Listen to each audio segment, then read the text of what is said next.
so that it can't be stained. We're going to extract this and see how well we stained it using the dye. What if it's a blended carpet? You still leave it half an hour? If it's a wool nylon blend? If it's a wool and whatever nylon, blend, give it 30 minutes for the wool to absorb the color. Now what if it's wool and poly or nylon and poly blend? The dye, no problem. The dyeable materials, the dyeable fibers will accept the color. The poly will not accept the color. You can still dye it. So it just might be a little bit lighter than what you're just going to end up, it'll turn out looking acceptable. It's just that the poly fibers will not accept the dye. All right, let's extract this.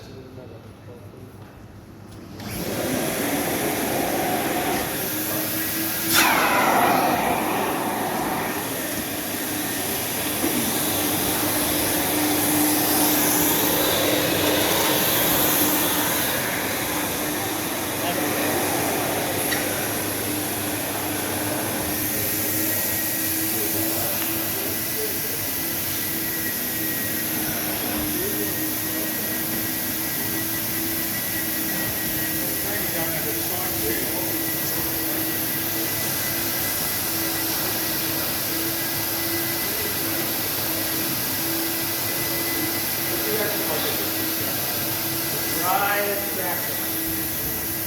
So it's just a dry extraction. I'd like to point something out. When I'm extracting, there's two prices. this is not a truck One mount. colour, Yeah. one of them It's needs. not a truck mount. The other one's going to be clean, so it's going to be at least half a day. Yeah. Fair price, yeah? Nice and slow.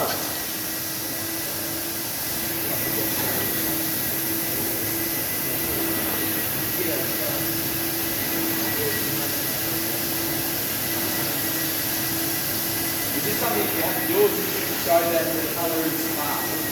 Or you have to do the dry extraction after this? You'll leave the carpet too wet. You'll get a mildew.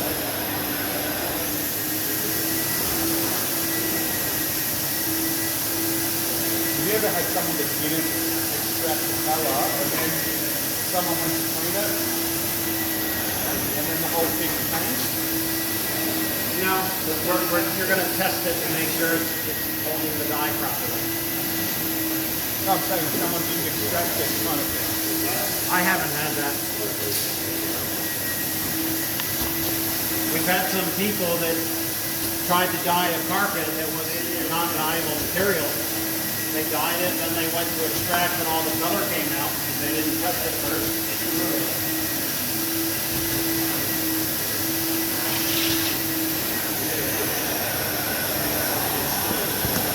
So would you ever use air movers to trigger the drying quicker, Chris, if it was like urgent from the customer's point of view? You could use air movers. I don't usually. If you extract it thoroughly enough, you don't need air movers. Yeah. Okay, something very, very important that I forgot to tell you. Same thing for this. Remember, we've been extracting dye. Watch this. There's dye coming out there. Yep. So if you're carrying it through the customer's house like this, or you left your floor wand like this and it's dripping dye, you're going to have a dark puddle of dye, which you would have to bleach out. Very easy to avoid that problem. Simply keep your floor wand upside down anytime you're not using it. Now this actually turned out really nice, in spite of the fact that it's solution dyed nylon. Something that is very important that I forgot to share with you.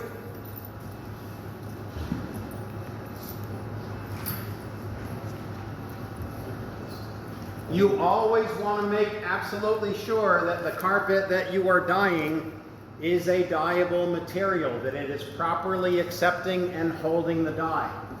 So this morning I had a couple of people, I said, can you test this carpet? They took some fibers, they made up a small dye solution, they dyed it, and they said, yes, it's dyeable, it's holding the dye. Just any colour? Any color. What I like to do, if I come on a job, I'm going to test that, okay? Test a couple of fibers, make sure it's holding the dye. But really, what you really ought to be ideally doing is doing a little test spot.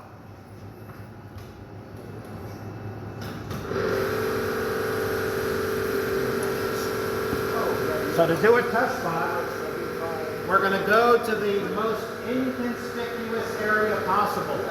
back corner of the wardrobe, the back corner of the room, and let the customer know we need an area to do a test spot. Please understand it will be permanent. We're just going to do a small area. Are you okay with that? Yeah, that's fine. Okay. In the back corner of the closet or the wardrobe, just going to do a little test spot. Turn that pump off, please. What if you got a house, a lot of rental properties got different carpets in the See rooms? that a lot. Oh, Different all the carpet. time. Then you need to test all of them. Okay, so what we're going to do a test spot. Money Yeah. goes up. Yeah. Brush it in. We're going to give it a moment to absorb the color. Then we're going to extract it.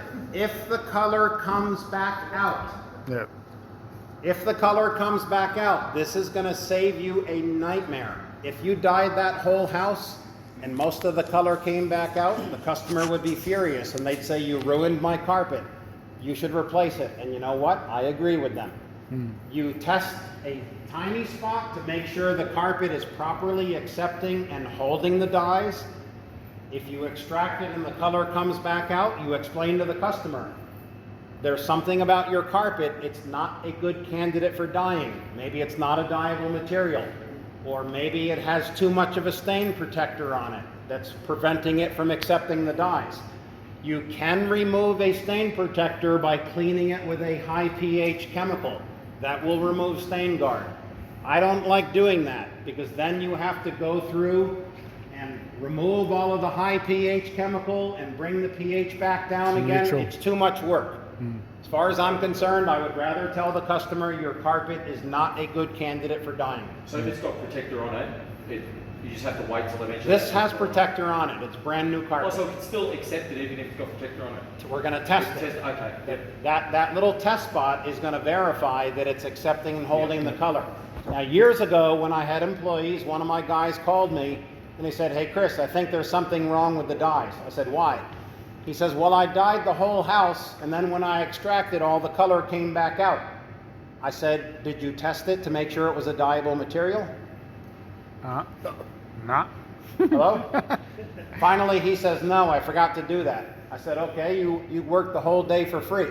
You must verify the carpet is dyeable before you proceed with dyeing the whole thing. The next thing we're going to do, we're going to go ahead and extract that real quick. Please turn on the vacuum.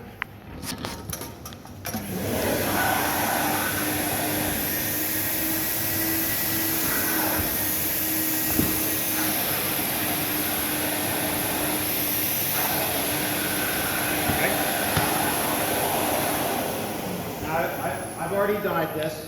It held the color, okay? I would have to make it stronger for you to really see it. We would show the customer, okay, we did a test spot. Your carpet is holding the dye. It's a good candidate for dyeing. We need you to approve the color. You told us what color that you wanted. We mixed it up. Here's a little test spot. Is that the color you wanted? If they say, no, that's too dark, I can add some water to the dye to dilute the color, add a bit more striking agent. If she says, no, I want it darker, I can add more dye to it. I'm going to do a test spot once, then I'm going to say, is this the color you want? If they say, yes, I like that, this is extremely important, okay? I need you to sign here for customer color approval. If they don't sign this and you end up going to court, you will lose, okay? They have to sign off on the color, because if you dye that whole carpet and they say, oh, that's much too dark, you cannot make it lighter. So they have to sign off that they approve that color. What if you go to do the job and the customer is not home? Tell them, we require you to be present at least to sign off on the color. Okay, that's important. A couple of things I want to share with you from our contract. All work is performed with care and consideration for your property. However, we cannot be responsible if a small amount of the dye may set on the walls, skirting boards, woodwork, etc. Okay? We tell the customer, we came to dye your carpet, not your walls. We're going to be very careful. Please understand, if a little bit of dye gets on the walls, we're not going to be responsible for repainting your house. Do you understand that there is a risk? Yes, okay? We're going to need you to sign for that. It continues. Colourful Carpets shall not be liable for any buckling or wrinkling that may develop as a result of carpet that is stretched or improperly installed. Some of you have come across this. You clean a carpet, All the the carpet time. develops ripples or bubbles. Most of the time they settle on their own. Sometimes they don't. We tell the customer we're not responsible if that happens. That's because your carpet is either stretched or was not properly installed. Do you understand this? If it develops wrinkles, you're going to have somebody come in to stretch it. It continues. Colourful Carpets shall not be responsible for any pre-existing conditions. Here's an example. We dye the carpet. Later that night, the customer calls and says, my whole house smells like dog urine. You might want to have a talk with your dog. We did not put any urine in your carpet. That is a pre-existing condition. Here's another example. Somebody has an off-white carpet. We dye it to a medium gray or a dark beige. When we're finished, you see this white haze all along the edges. And the customer says, that wasn't there before. Yes, it was. When they spray painted your walls, that white paint settled on your off-white carpet and you didn't see it. But now that the carpet is a darker color, you can see that paint residue. You might want to have a talk with your painters. That is a pre-existing condition. I'll be happy to see if we can remove the paint. If so, I'll quote you a price, but we are not responsible for the paint. That was caused by your painter. A little bit more. Colourful Carpets will not replace carpet under any circumstances. So if I come to dye your carpet and it turns out horrible, I'm not going to charge you, but I'm not going to replace your carpet, okay? Under any circumstances. Do you understand the risk? Would you like us to proceed? The last part. Customer agrees to cover all arbitration costs to resolve legal disputes. You want to go to court? No problem. But you're going to pay all of the court costs. Okay? It's in writing. At the bottom it says, I, blank, Noam, have read and understood this contract and am in full agreement with the terms expressed therein. So if we end up going to court, the judge is going to say, Noam, is that your signature? Well, yes, Your Honor, but let me show you what Colourful Carpets did to my carpet. No. My question, Noam, is that your signature? I do not believe it. Yes, Your Honor. Next case. Okay? Now, I don't know your laws in Australia. Okay? You ought to have your attorney or your solicitor review the contract to make sure that it will protect you under your laws. We have the customer sign off on all of this. At the bottom it says, I, blank, have read and understood this contract and I'm in agreement with the terms expressed therein. So our invoice is posted for you in the dye lot. Okay, before I lose my voice, everybody who wants to have a go with this can do it. What I'm going to be watching for is the size of your circles. Your circles should be nice and fast. I'm going to be watching your height. Most new people, they start low and then they go higher. You'll hear me say lower, they go back down. When they start coming up lower, they go back down. That's the mistake most new people make. The other mistake most new people make is when they're using the dye shield. When they get to the end, they forget to wipe the shield. They pick it up and it's dripping dye. That's what I'm going to be watching for. So we can go over this again with the same color, then I'll change the color. We can dye this as many times as we want. We've got 50 minutes, so perfect. Who's going to be first? Hello, Oh, Craig.